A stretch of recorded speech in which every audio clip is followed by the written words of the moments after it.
We have only one life, most of us. We have to love to go to our jobs. waxa uu ahaa wiil yar oo kasoo jeeda qoys beeraley ah oo reer miyi ah waxa uu ahaa mid la dhibaataysan fahmidda casharada dugsiga isagoo 5 jir ah ayuu bilaabay ganacsiga aabihii lacag uu hadiyad ahaan u siiyey isagoo yar ayuu ku aasaasay shirkad maanta tan ugu weyn caalamka ee soo saarta qalabka guryaha taasoo in ka badan 400 oo xarumood daafaha caalamka ku leh IKEA waa shirkad ganacsi oo farsamaysa iibisana agabka guryaha waa shirkadda ugu weyn caalamka ee soo saarta qalabka guryaha waxaa lagu aasaasay waddanka Sweden sanadkii 1943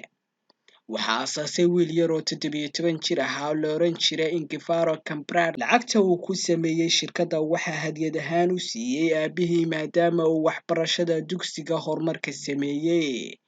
Ingvar waxa uu qabay xanuunka dyslexia oo ah xanuun aleela carruurta yaryar kaas oo ku sababa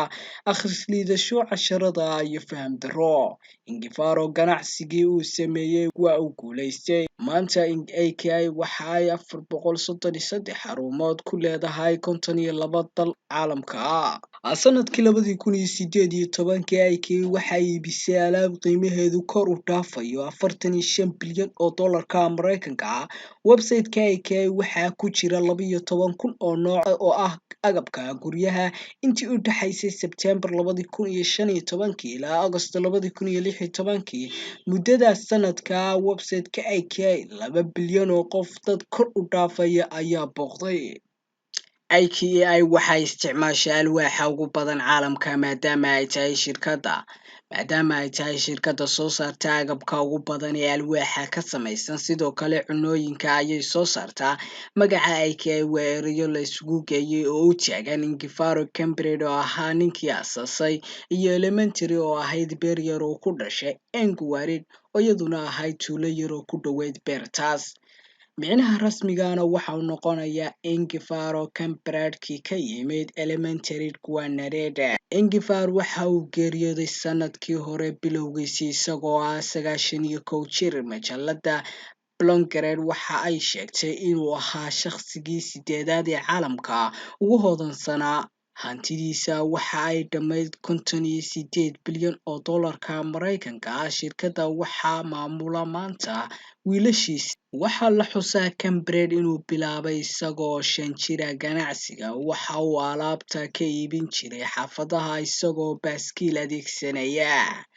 sida qalimaanta iyo agab kale oo yaryar wiilkii yaraayo reer beero falato ahaa ayaa aabihii lacag yar uu siiyay ku aasaasay shirkad kasoo bilaabay inuu baaskiil alaabta ku geeyo maantana tan caalamka ugu weyn ee soo saarta agabka guryaha dakhliga IKEA waxa uu kor u dhaafaya 44 bilyan oo dollar xarunta ugu weyn ee shirkadda waxa ay ku taalaa Netherland halabuurka ganacsigu waa mid horseeda inuu bedelo nolosha qof ama bulsho dhan